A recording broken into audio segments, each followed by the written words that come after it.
فقہ اسلامی کا اور شریعت کا ایک قانون ہے.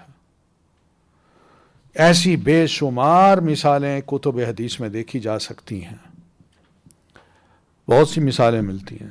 اس لیے تو لوگ منع کرتے ہیں بھائی حدیث کو نہ پڑھیں، ہماری کتابیں پڑھیں، ہمارے مسلک کی کتابیں پڑھیں، اس کی فقہ پڑھیں. اگر وہ پڑھیں گے تو حدیث میں جو کچھ ہے وہ تو ان کو ہماری فقہ اس کے مقابلے میں کچھ بھی یعنی وہ محسوس ہوگی کہ بھئی انہوں نے تو حدیث پر غور ہی نہیں کیا. مثلا صحیح بخاری میں یہ آیت ہے جو سورۃ نساء کی آیت نمبر 15 ہے کہ اللہ تعالیٰ فرماتے ہیں واللاتی یأتین الفاحشۃ من نسائکم، وہ خواتین، وہ عورتیں جو فاحشہ کی مرتکب ہوتی ہیں، من نسائکم، تمہاری عورتوں میں سے، فاستشہدوا علیہن، تو ان کے خلاف گواہی بنا پیش کرو، اربعۃ منکم، 4 بندوں کی جو تم میں سے ہوں. فَإِن شَهِدُوا، اگر وہ گواہی دے دیں کہ ہاں بھئی یہ فحش کی مرتکب ہوئے ہیں، فحش کا مطلب بدکاری، تو فَأَمْسِكُوهُنَّ فِي الْبُيُوتِ، تو ان عورتوں کو گھروں میں روک لو، اب باہر نہ نکلنے دو، حَتَّى يَتَوَفَّاهُنَّ الْمَوْتُ، یہاں تک کہ اللہ ان کو موت سے دوچار کر دے، فوت ہو جائیں. وَأَوْ يَجْعَلَ اللَّهُ لَهُنَّ سَبِيلًا، یا پھر اللہ ان کا کوئی اور راستہ نکال دے. یہ آیت ہے. تو یہ آیت اس مشکل کی وضاحت کرتی ہے کہ ایک شادی شدہ میرڈ بندہ جو ہے وہ اگر بدکاری کا مرتکب ہو تو اس کے لیے ان راستوں میں کون سا راستہ ہے؟ کیا اس کو ہمیشہ کے لیے گھر میں روک لیا جائے، باہر نہ جانے دیا جائے، ماں باپ کے لیے بوجھ بن جائے، یا پھر یہ ہے کہ وہ مر جائے اور پھر جان چھوٹے، یا اس کو مار دیا جائے؟ یہ مار دیا جائے کی بات جو ہے نا، یہ ہوتا ہے بعض اوقات ری ایکشن ہوتا ہے، ورنہ یہ مطلب نہیں ہے کہ موت جب تک ان کو نہیں آتی تو ان کو اپنے گھروں میں رکھو تو بندہ یہ سمجھے اس کو جلدی موت دور ختم ہو. لیکن ری ایکشن یہ ہوتا ہے، اور یا پھر اللہ کوئی اور راستہ نکال دے. تو اب وہ راستہ کون سا ہے؟ حدیث رسول ہی اس راستے کا تعین کرتی ہے، جسے سیدنا ابو ہریرہ اور سیدنا زید بن خالد، دونوں صحابی ہیں رضی اللہ عنہما، یہ روایت کرتے ہیں. کیا کہتے ہیں کہ ان رجلا من الاعرابی، کہ بدوؤں میں سے ایک صاحب، اتا رسول اللہ صلی اللہ علیہ وسلم، رسول اللہ صلی اللہ علیہ وسلم کی خدمت میں حاضر ہوا. فقال یا رسول اللہ، تو اس نے عرض کی اللہ کے رسول، انشدک اللہ، میں اللہ کا آپ کو واسطہ دیتا ہوں، الا قضیت لی بکتاب اللہ، کہ آپ صرف میرے لیے اللہ کی کتاب کے مطابق فیصلہ کریں. فقال الخصم الآخر، جو دوسرا اس کا ساتھی تھا، کیا کہتے ہیں، جو عربی میں اس کو خصم کہتے ہیں، یعنی مخالف بندہ جس کے خلاف وہ کیس لے کے آیا تھا. ہوتے ہیں نا مدعی اور مدعا علیہ، یہ وہ ہے. وَهُوَ أَفْقَهُ مِنْهُ، اور یہ دوسرا بندہ جو تھا وہ پہلے سے زیادہ سیانا تھا. تو اس نے کیا کہا، نعم، جی اللہ کے رسول، فقضی بیننا بکتاب اللہ، ہمارا جھگڑا ہے، ہمارے درمیان آپ اللہ کی کتاب کے مطابق فیصلہ کریں. وَأْذَن لِّی، اور بولنے کی آپ مجھے اجازت دیں، میں آپ کو واضح کر دوں. تو فقال رسول اللہ صلی اللہ علیہ وسلم قل، تو آپ نے فرمایا ہاں بولو، کہو مسئلہ کیا ہے. قال، تو اس بندے نے کہا، ان ابنی کان عسیفا علی ھذا، بے شک میرا بیٹا اس کے ہاں مزدور تھا، ایک ورکر تھا. فزنا بامرأتہ، تو وہ اس کی بیوی کے ساتھ بدکاری کر بیٹھا. وانی اخبرت، اور اس کے بعد مجھے یہ بتایا گیا کہ ان علی ابنی الرجم، کہ میرے بیٹے کی جو اب سزا ہے وہ رجم کی ہے. فاقتدیت ابنی منہ، تو میں نے اپنے بچے کو سزا سے بچانے کے بدلے میں، فافتدیت، میں نے فدیہ کے طور پر دے دیں، بمئۃ شاۃ، 100 بکریاں، وولیدۃ، اور ایک لونڈی، کہ یہ لے لو میرے بچے کی جان بچ جائے. بس یہ میں نے طے کر لیا اور بچے کی جان بچ گئی کہ اس کو رجم کر رہے تھے. لیکن بعد میں فسألت اہل العلم، میرے دل میں یہ خلش رہی کہ مسئلہ کوئی مزہ اتنا بوجھ مجھ پر بن گیا. تو فسألت اہل العلم، میں نے وقت کے جو علماء ہیں صحابہ کرام آپ کے جو اہل علم ہیں، میں نے ان سے پوچھا اس مسئلے کے بارے میں. فاخبرونی، تو انہوں نے مجھے بتایا کہ انما علی ابنی جلد مئتن، کہ میرے بیٹے پر سوائے 100 کوڑوں کے وتغریب عام، اور 1 سال کے لیے دیس نکالے کے کچھ بھی نہیں ہے. بس 100 کوڑے لگیں گے میرے بیٹے کو، اور 1 سال کے لیے اس کو یہاں سے نکال کے باہر بھیج جائے گا، نظر نہ آئے. بس اتنا ہے. تو یہ مجھے بتایا گیا، مگر میں تو 100 بکریاں بھی دے چکا ہوں اور 1 لونڈی بھی دے چکا ہوں اس کے بدلے میں، اور سزا بھی نہیں ہے. تو آپ فیصلہ کیجئے. وَأَنَّ عَلَى امْرَأَتِ هَذَا الرَّجْمُ، اور اس شخص کی بیوی پر علماء نے یہ بتایا کہ رجم کی سزا ہے.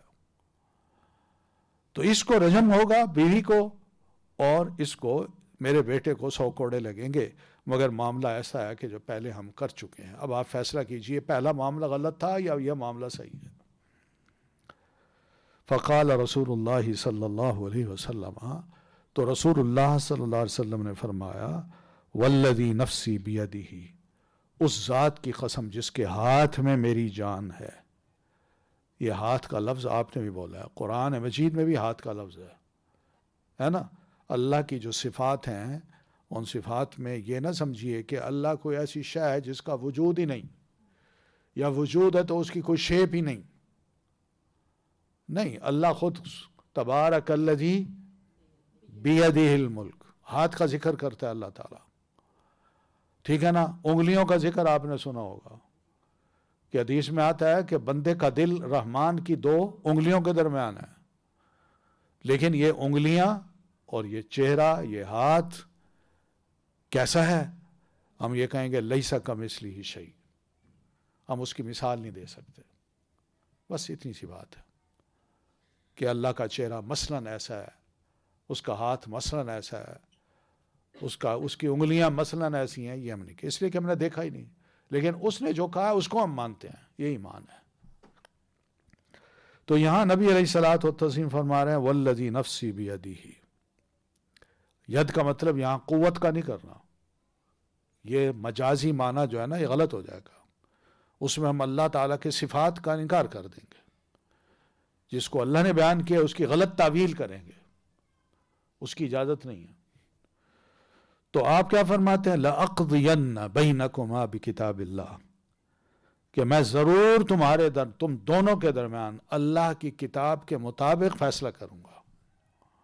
اب یہ فیصلہ دیکھیے، اور پھر اس فیصلے کے بعد یہ سوچئے کہ اللہ کی کتاب سے مراد کیا ہے، اور کیا یہ فیصلہ اللہ کی کتاب میں کسی آیت میں موجود ہے؟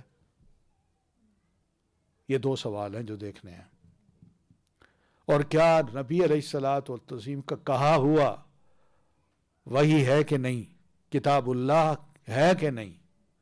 قرآن مجید کے علاوہ کیا رسول اللہ صلی اللہ علیہ وسلم کی حدیث کو ہم کتاب اللہ کہہ سکتے ہیں یا نہیں؟ ٹھیک ہے نا. تو یہ 2-4 سوال ہیں جو ذہن میں رکھنے آپ نے. تو آپ فرماتے ہیں الولیدۃ والغنم رد علیک، کہ بچی، لونڈی اور بکریاں ساری رد علیک، وہ تمہیں لوٹا دی جائیں گی. ٹھیک ہے، وہ غلط فیصلہ ہے، وہ تم نے واپس لینا ہے. وعلی ابنک جلد مئۃ، اور تیرے بیٹے پر سزا جو ہے وہ 100 کوڑوں کی ہے. وتغریب عام، اور 1 سال کی وطن جلا وطنی ہے. اور پھر آپ فرماتے ہیں اخذ یا انیس، جو سامنے انیس بیٹھے ہوئے تھے، آپ فرماتے ہیں انیس تم صبح صبح جاؤ الی امرأۃ ھذا، اس بندے کی بیوی کے پاس، اس سے پوچھو کیا ایسا ہوا ہے. فإن اعترفت، اگر وہ مان لے کہ ہاں یہ ہوا ہے، تو فرجمھا، تو انیس اس کو وہیں پر رجم کر دو. قال، تو راوی کہتے ہیں فغدا علیہا، صبح صبح انیس اس عورت کے پاس گئے، فاعترفت، تو اس نے اعتراف کیا کہ ہاں یہ غلطی ہوئی ہے، یہ گناہ ہوا ہے. فامر بہا رسول اللہ صلی اللہ علیہ وسلم فرجمت، تو نبی علیہ السلام کو اطلاع دی گئی اللہ کے رسول وہ اعتراف کر رہی ہے، تو آپ نے پھر اس کے بارے میں فرمایا اس کو رجم کر دو. تو فرجمت، وہ رجم کر دی گئی. اب یہ ہے فیصلہ، ٹھیک ہے نا. تو قرآن مجید میں کیا یہ فیصلہ لکھا ہے؟ کوئی آیت ہے؟ نہیں ہے. کیا یہ ظلم ہے؟ ایک شرعی سزا ہے.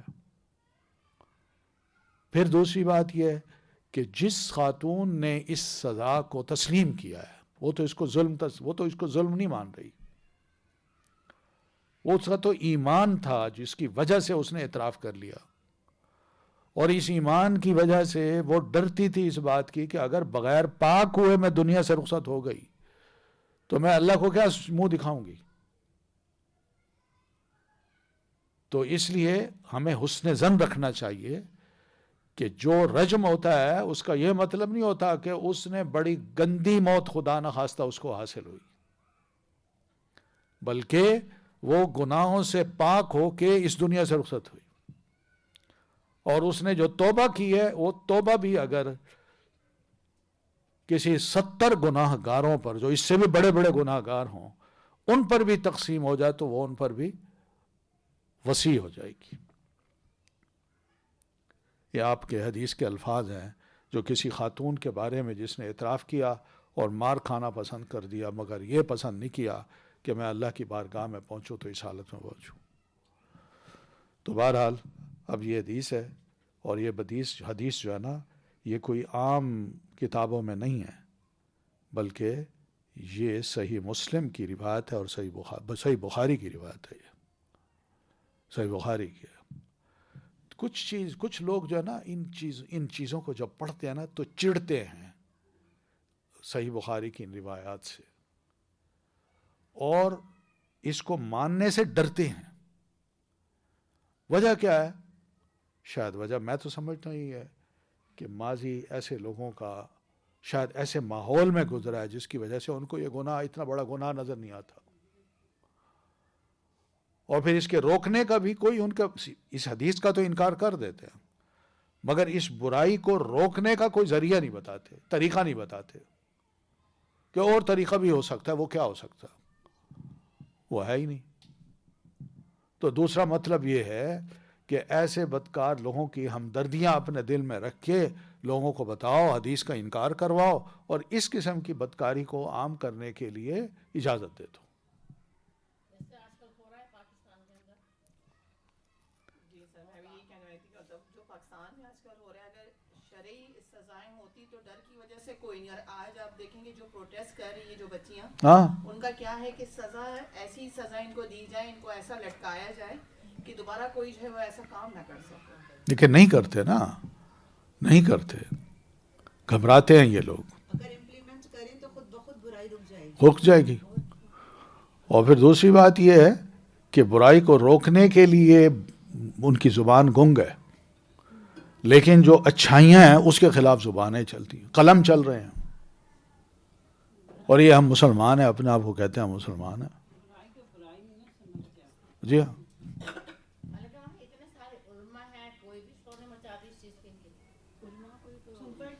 علماء بیچارے علماء مسجدوں کی حد تک مسجد میں ہی ہیں بس، وہ بھی جو نمازی ان کے پیچھے نماز پڑھ لیتے ہیں، مگر جب ووٹ کی بات آتی ہے وہ کوئی ان کو ووٹ نہیں دیتا، ان کی کوئی ویلیو نہیں ہے. ان کا صرف کام یہ ہے کہ نماز پڑھا دیں، خطبہ دے دیں ایسا جو ناسمجھ، جو اکثر کو سمجھ نہ آئے، یا ایسی بات کریں جو لوگوں کے معیار کے مزاج کے مطابق ہو. ان کی اصلاح کی کوئی بات کی جائے کہ آپ کے اندر یہ منفی چیزیں ہیں، ان کو کہا جائے کہ یہ غلط ہیں، باز آ جاؤ ان سے، وہ جرت ہی نہیں ہے. پھر دوسری بات یہ ہے کہ وہ یہ سمجھتے ہیں ہماری امپورٹنس جو ہے نا وہ نکاح پڑھانے تک کی ہے یا جنازے پڑھانے تک کی ہے بس. دیکھیں نا وہ خود اپنی عزت کروائے نا. اصل تو مسئلہ یہ ہے کہ ہم نے خود اپنے آپ کو اس لیول پہ رکھا ہے کہ جو پڑھ لیا ہے اس کے لکیر کے فقیر ہیں، بس آگے بڑھنا ہی نہیں چاہتے. آگے بڑھے. کیوں نہیں کی جاتی؟ ہاں اصلاح کیوں نہیں کی جاتی لوگوں کی؟ اصلاح کا دیکھیے بات اصل یہ ہے کہ اجتماعی کوشش ہو سکتی ہے، اور اجتماعی کوشش میں آپ دیکھ لیں آج کل جو پاکستان میں ڈاکٹر ذاکر نائک کا آنا ہے، اور وہاں جو بھری محفل میں ان سے جو سوالات کیے جا رہے ہیں، وہ سوالات کے جو جواب ہیں، وہ جواب بہت سے نوجوانوں کو، بہت سی خواتین کو الرٹ کر رہے ہیں کہ ہم تو دین کو مذاق سمجھے ہوئے ہیں، دین تو چھوٹی چھوٹی باتوں کی طرف ہمیں متوجہ کرتا ہے، اور اس سے ان کی اصلاح ہو رہی ہے. لیکن جو سیکولر طبقہ ہے وہ گھبرایا ہوا ہے کہ ہم جس طرح آہستہ آہستہ ان کے اندر ہر شے پروموٹ کر رہے تھے کہ بے پردگی ہو، بچیوں کے ساتھ بیٹھنا ہو، ینگ لڑکیوں کے ساتھ ان سے ہینڈ شیک کرنا ہو، اور ان کو معلوم نہیں کیا کیا چیزیں سکھانی ہوں، تو وہ اس میں آہستہ آہستہ جو علماء تھے ان کو بھی انوالو کر رہے تھے. اور اس میں دیکھیں ہمارے شادی کی جو محفلیں ہوتی ہیں، نکاح کا ہو، سرمنی ہو، اب وہاں پر بڑے بڑے لوگوں کو بلا کے اس بچی سامنے دلہن بن کے بیٹھی ہوئی ہے، اور یہ دلہن اپنے دلہا کی ہے، نہ کہ دوسروں کی، لیکن وہ بن ٹھن کے جس طرح اپنے آپ کو دکھا رہی ہے. اور بڑے عالم جو ٹھیک ٹھاک قسم کے لوگ ہوتے ہیں ان کو ان کے پاس بٹھا کے ان سے بلوایا جاتا ہے، اور وہ سارے اخباروں میں فوٹو آتے ہیں، تو لوگ کیا سمجھتے ہیں کہ بے پردگی کوئی شے ایسی بری شے نہیں ہے. ہمارے علماء نے اس کو جائز قرار دیا ہے. اب وہ ہمارے ساتھ جو بیٹھ گئے ہیں، کون سی یہ بری بات ہے؟ اور اگر کوئی سیدھا سادہ بندہ بعمل ڈاکٹر ذاکر جیسا آدمی یہ کہے کہ نہیں بھائی یہ حرام ہے، تو لوگوں نے بولنا تو ہے، وہ تو بولیں گے کہ بھائی یہ کیا ہو رہا ہے، ہم غلط ہیں، یہ ہم سب کو غلط کہہ رہا ہے. تو اس لیے وہ ساری لابی جو ہے وہ اپنی طرف سے بھی خوب پروپیگنڈا کر رہی ہے، مگر وہ الحمدللہ بڑی حکمت کے ساتھ سوالوں کے جواب بھی دے رہے ہیں، اور اس کے ساتھ ساتھ اپنے عمل کے ذریعے خاموش پیغام بھی لوگوں میں چھوڑتے چلے جا رہے ہیں. تو وہ یہ تو خیر مسئلہ الگ ہے. باقی یہ ہے کہ علماء کی اصلاح، اس میں ظاہر ہے مدارس کو ایسے بنائے جائیں، اسکول یا انسٹیٹیوشن، جس میں ایسے ذہین بچوں اور بچیوں کو لا کے دین کو ایک سائنٹیفک طریقے سے پڑھا جائے. اب وہ طریقہ نہیں چلے گا کہ پرانی کتابیں اٹھائیں اور وہ پڑھتے جائیں اور سنتے جائیں، اور اس کے بعد آخر میں ان کو سند دے دیں کہ جاؤ بھائی اب تم عالم فاضل بن گئے ہو. وہ عالم فاضل کیا بنتا ہے؟ فارغ ہونے کے بعد اس کو یہ پتہ نہیں ہوتا کہ کتاب کے پہلے پیج کی عبارت کیا ہے، وہ عبارت کو پڑھنا نہیں جانتا. تو یہ تو حالت ہے ہماری. صحیح بخاری ہو، صحیح مسلم ہو، آپ اندازہ کریں کہ یہ کتابیں اتنی اتنی موٹے والیوم میں، 2 والیوم کی ایک کتاب ہے، اور 6 کتابیں ہیں جن کے 12 والیوم ہیں. 12 والیومز کو دورہ حدیث کے نام سے یعنی یوں پڑھایا جاتا ہے جیسے رن وے پہ جہاز دوڑ رہا ہو. کوئی شرح نہیں کی جاتی، کوئی مسائل نہیں بتائے جاتے، نہ روکنے کی اجازت، نہ رکنے کی اجازت ہوتی ہے طالب علم کو، اور وہ حدیث کو یوں پڑھتا ہے، اور سال کے اندر یہ 12 کتابیں موٹی موٹی وہ تلاوت بس پڑھتے پڑھتے پڑھتے گزر جاتا ہے، اور اس کے بعد سال کے اینڈ میں اس کو کہا جاتا ہے دستار فضیلت یا دورہ حدیث، اور اس کے بعد اس کو ایک فضیلت کی ڈگری دی جاتی ہے، اور وہ آتا ہے بس پبلک، وہ ہے مفتی، وہ ہے بہت کچھ. تو اس طرح تو یہ دین نہیں پھیلتا. اگر یہ میں بات غلط کر رہا ہوں تو سوسائٹی میں دیکھ لیجئے کہ کتنے مدارس ہیں جو مدارس سے بچے ہمارے پڑھ کے نکل رہے ہیں، اور لاکھوں کی تعداد میں وہ سوسائٹی میں کہاں گم ہو جاتے ہیں. کیا ہر کوئی عالم ہوتا ہے؟ کیا ہر کوئی 6 لاکھ مسجدیں بنا کے، مدرسے بنا کے بیٹھا ہوا ہے؟ کہاں ہیں وہ لوگ؟ وہ پھر اینڈ میں آ کے یہی سوچتے ہیں یار ہم تو اس کام کے اندر 8 سال ضائع کیے ہیں، ہم کیوں نہ کوئی دکان کھول لیں، کوئی فن سیکھ لیں، کوئی موچی بن رہا ہے، کوئی درزی بن رہا ہے، کوئی کیا بن رہا ہے، کوئی کیا بن رہا ہے. یہ حالات ہیں. اور یہی حال ہمارے یونیورسٹیوں کا ہے. وہاں بھی بڑے بڑے لوگوں کے بچے جاتے ہیں، لاکھوں کی فیس دیتے ہیں، اور فیس دینے کے بعد وہ جب باہر نکلتے ہیں ڈگری ان کے ہاتھ میں ہوتی ہے، مگر قابلیت ان کی نہیں ہوتی، سکلز ہی نہیں ہوتے. تو یہ نتیجہ ہے، یہ پوری سوسائٹی جو ہے نا وہ علمی زوال کی طرف بڑھ رہی ہے اور کچھ نہیں ہے. سکلز بھی نہیں ہیں، وہ بھی زوال ہے، اور علم کا زوال جو ہے وہ الگ ہے. جب علم کا زوال ہو تو پھر اخلاق کا زوال بھی ہو جاتا ہے. لیکن سر اب پاکستان میں یہ چیز علم اور اسکل دونوں لحاظ سے بہت زیادہ زوال نظر نہیں آتا. بہت آ رہا ہے، بہت اس بہت. وقت میں کہ جب ہمارے آس پاس کے سارے کنٹریز اوپر جا رہے ہیں بالکل، اور ہم نیچے کیوں جا رہے ہیں؟ بس یہی وجہ ہے نا، کھینچا. یہ جو مولوی صاحب ہوتے ہیں وہ کب پڑھے لکھے ہوتے ہیں کہ ان کے پاس کوئی ڈگری ہو یا انہوں نے یہ حدیثیں پڑھی ہیں یا ان کو حدیثوں کا پتہ ہے. آپ جا کے پوچھے تو میں نے تو نہیں سمجھتی کہ ان کو اس کے بارے میں کوئی علم ہے. ہاں، مقصد ہے کہ یوں سمجھیں کہ 80% جو ہے نا وہ لا علم ہوتے ہیں، 20% پھر بھی الحمدللہ کچھ نہ کچھ پڑھے لکھے ہوتے ہیں، اور جس کی وجہ سے یہ دین کا کام ہو رہا ہے، وہ نظر آ رہا ہے. ورنہ اکثریت کو جو حال ہے اس کے بہتر نتائج نہیں ہیں. لیکن سر جب آپ ناردرن ایریا میں جائیں نا وہاں سب آغا خانیوں کی حکومت. ہاں، وہاں باغ خانی ہے. حیران رہ جائیں گے ان کے اخلاق. نہ وہاں چوری ہوتی ہے، نہ وہاں زنا ہوتا ہے، نہ وہاں پہ کسی کو بچے سے لے کے بڑے تک وہ تعلیم دلواتے ہیں. اور پھر ان کو وہاں پہ بھی ہے، پھر ان کو یونیورسٹیاں بھیجتے ہیں، باہر بھیجتے ہیں، پھر بچے وہ وہاں واپس آتے ہیں، پھر وہ نہیں نسل. وہاں تو 100% لٹریسی ریٹ ہے وہاں پر، اور بہت اچھے. یعنی ہمارے ایک دوست ہیں یہاں تھے، وہ ذرا شفٹ ہو گئے ریٹائرمنٹ کے بعد، تو انہوں نے ناردرن ایریا میں کون سا شہر ہے بڑا مشہور،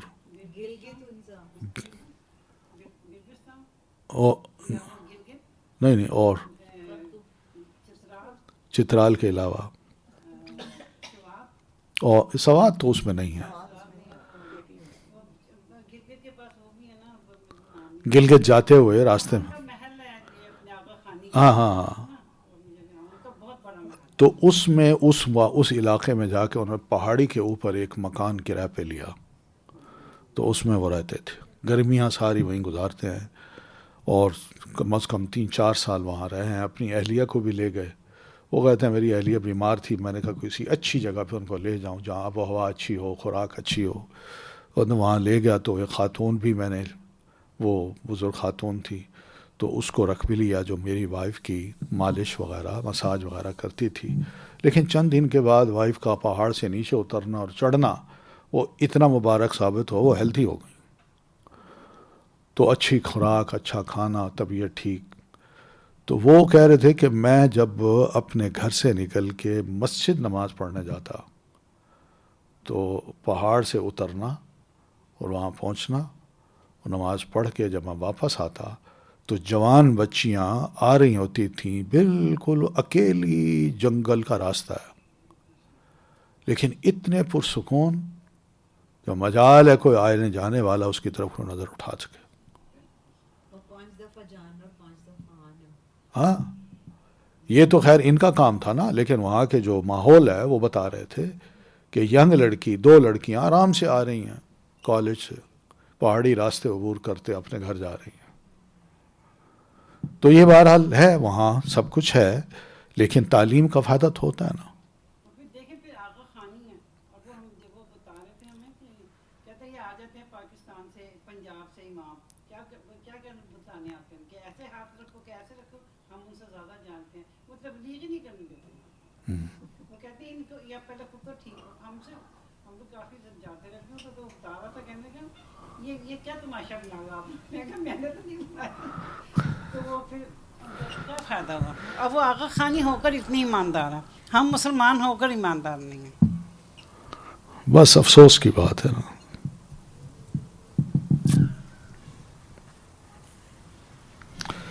چلیے اس پہ ذرا تبصرہ دیکھیے. مزید یہ کہ زانی تو دونوں تھے، مگر غیر شادی شدہ کی سزا شادی شدہ کی سزا یعنی رجم سے مختلف رکھی. جو قرآنی حکم الزانیۃ والزانی فاجلدوا کل واحد منہما 100 جلدہ، یعنی اللہ کا یہ حکم ہے کہ کوئی بھی مرد یا عورت اگر بدکاری کے مرتکب ہوں تو ہر ایک کو 100 کوڑے لگاؤ. تو یہ عام حکم تھا، یہ ان جنرل وے میں اللہ نے یہ حکم دیا. مگر تخصیص جو ہے ایک خاص کیس، اسپیشل کیس، وہ حدیث کے ذریعے ثابت کیا. تو حکم، عام حکم کی تخصیص تھی جو پیارے رسول صلی اللہ علیہ وسلم نے کی ہے اپنے اس عمل میں، اپنے اس ارشاد میں. وجہ کیا تھی کہ ایک کا پہلا تجربہ تھا جو ینگ لڑکا تھا، اس لیے اس کی سزا میں تخفیف رکھی، اور دوسری تجربہ رکھتی تھی مگر اپنے شوہر سے خیانت کی مرتکب ہوئی تھی، اس لیے اس کی سزا سخت رکھی. بس ایک سیدھی سی بات ہے. یہ تو دین نے کی ہے، ورنہ دین کو اگر نہیں لوگ مانتے تو کیا کرتے ہیں؟ اگر خدا نہ خواستہ گھر میں یہ حادثہ ہو جائے تو اپنی بیوی کے ساتھ لوگ کیا کرتے ہیں؟ قتل ہی کر دیتے ہیں، اور کیا کرتے ہیں؟ اور پھر ایک کو نہیں، پتہ نہیں کس کس کو ساتھ یہ قتل کا سلسلہ چل نکلتا ہے. اور یہ ہوتا رہا، ماضی میں ہوتا رہا. یہ شریعت کی اس سزا کے اترنے سے پہلے بھی ایسا ہوتا تھا. غیرت نام کی چیز مردوں کے اندر اللہ نے رکھی تو ہے.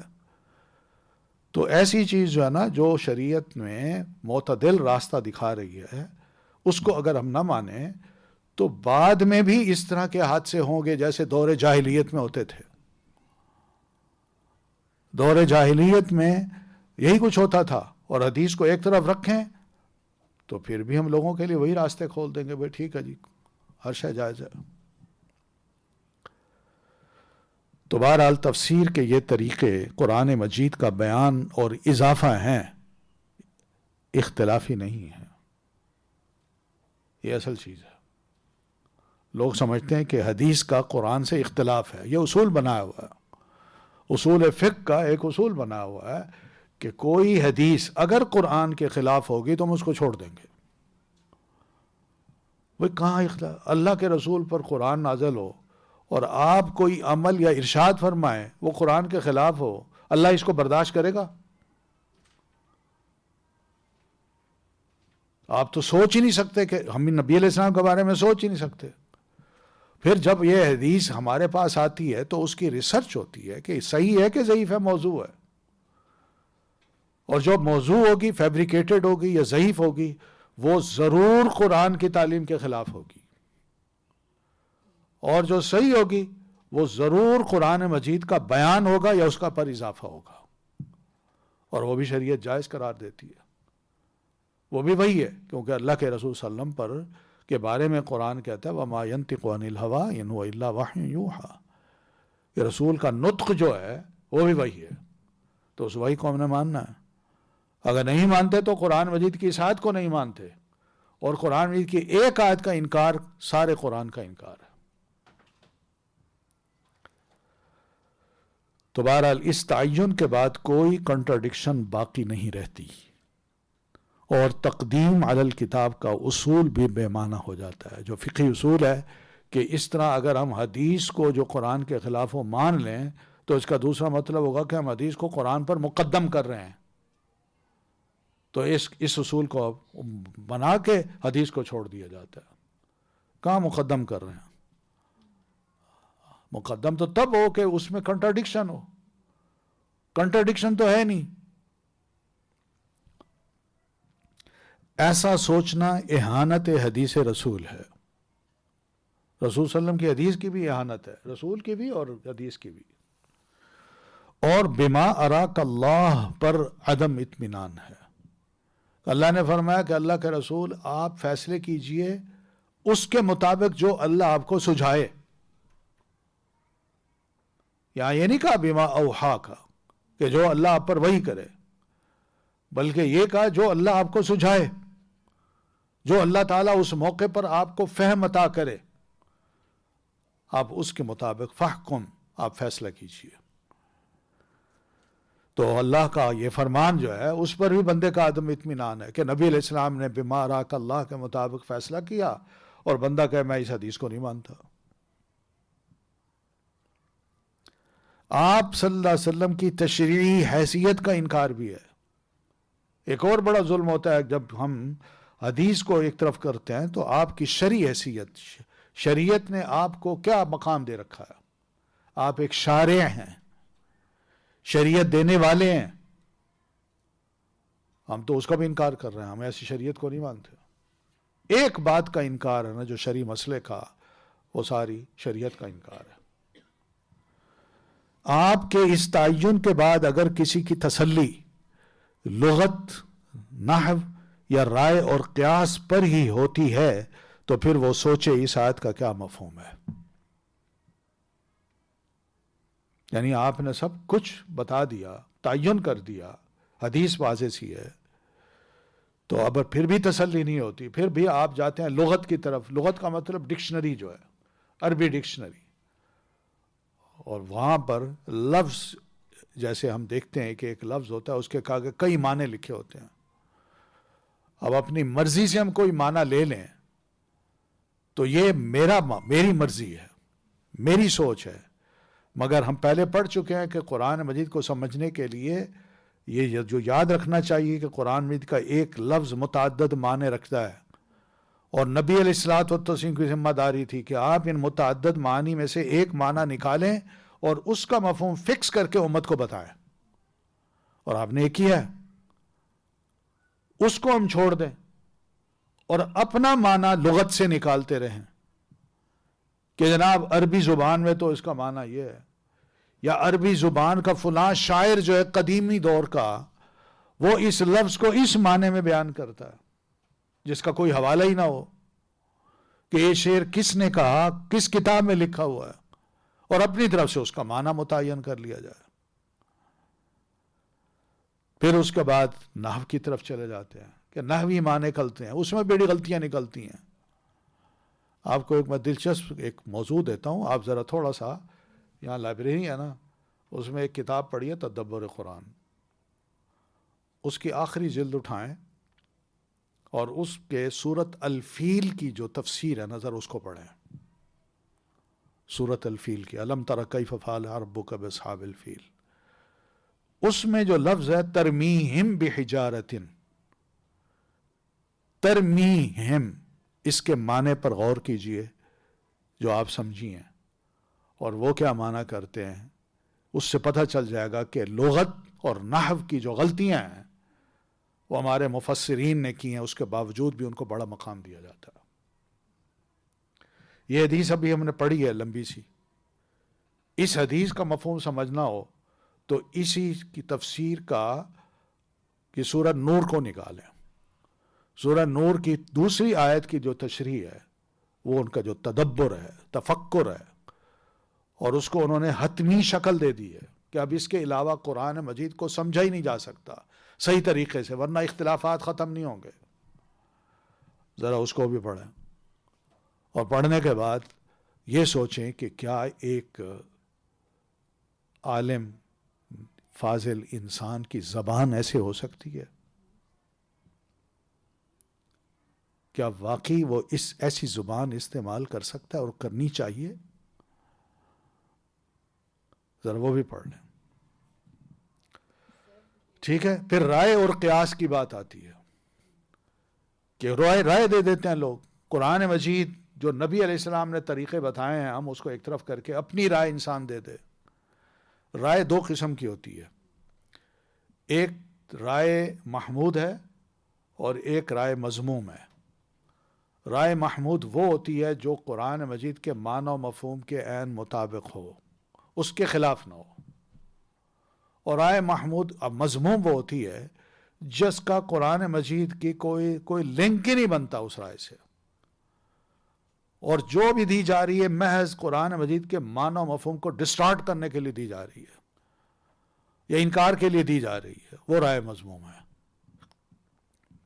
تو اچھی رائے محمود جو ہے وہ سر آنکھوں پہ، لیکن رائے مذموم جو ہے وہ دیکھیں آپ کو نظر آئے گی اسی تفسیر میں جو میں نے آپ کو بتایا نا، ذرا آپ اس کو دیکھیں، پڑھیں، کتابیں پڑھا کریں، محض لوگوں کی باتیں نہ سنا کریں کہ جناب فلاں تو بڑی زبردست بات کر رہا ہے، عقلی بات کر رہا ہے، نحو اور صرف کے اعتبار سے بہت اچھی بات کر رہا ہے یا کر رہی ہے، لیکن آپ ذرا اس کو ذرا غور کر کے سنیں اور اصل کتابیں پڑھیں کہ لوگوں نے کیا کیا لکھا ہے اور کس طرح ان کی صفائی پیش کی جا رہی ہے۔ ان کی طرف سے معذرتیں بھی پیش نہیں کرتے، بڑے صفائی کے ساتھ، لفاظی کے ساتھ باتوں کو آگے بڑھاتے چلے جاتے ہیں۔ تو بہرحال جو شخص اس تعین کے بعد پھر بھی اس کی تسلی نہیں ہوتی اور وہ لغت پہ آ جاتا ہے، نحو کی طرف آ جاتا ہے، رائے پیش کرتا ہے یا قیاس پیش کرتا ہے، تو پھر وہ بتائے کہ اس آیت کا کیا مفہوم ہے۔ الزانیۃ والزانی فاجلدوا کل واحد منہما مئۃ جلدہ کے بعد بما اراک اللہ کا جو لفظ ہے اس کا پھر مفہوم کیا بنتا ہے؟ اور پھر دوسری بات یہ بھی ہے کہ اگلی آیت ہے من یطع اللہ من یطع الرسول فقد اطاع اللہ، جو اللہ کے رسول کی اطاعت کرتا ہے اس نے گویا اللہ کی اطاعت کی۔ تو رسول کی اطاعت اللہ کی اطاعت ہی بنتی ہے۔ تو بتائے وہ کہ بھئی میں رائے قیاس پیش کروں یا اس آیت کو مانوں؟ کیا اس آیت میں یہ بتایا گیا کہ رائے کو آپ تسلیم کریں، قیاس کو تسلیم کریں، یا یہ بتایا گیا کہ آپ لغت کی طرف جائیں، نحو کی طرف جائیں؟ بلکہ یہ کہا گیا کہ اللہ کے رسول کی اطاعت کرو، بس۔ چلیں یہیں تک کافی ہے، کوئی سوال کرنا ہو تو کر لیجئے۔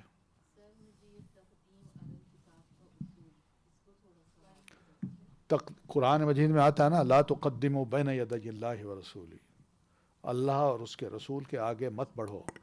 مراد یہ کہ اللہ تعالیٰ نے قرآن مجید میں جو کہہ دیا ہے، رسول اللہ صلی اللہ علیہ وسلم نے جو اپنے ارشادات اور عمل میں کہہ دیا ہے، بس اس کو مانو، اس کے مقابلے میں اپنی رائے قیاس پیش نہ کرو، اپنے آپ کو اس سے آگے نہ بڑھاؤ ان دونوں سے، بلکہ انہی دونوں کو فالو کرو، پیچھے رہو، آگے نہ بڑھو کہ رسول کا یہ میں کہوں نہ جی نہ، اس کا آج کے دور میں اس کا معنی یہ ہے، اس کی جو گنجائش نہیں ہے۔ ٹھیک ہے جی، سبحانک اللہم وبحمدک اشہد ان لا الہ الا انت استغفرک واتوب الیک۔ السلام علیکم ورحمۃ اللہ وبرکاتہ۔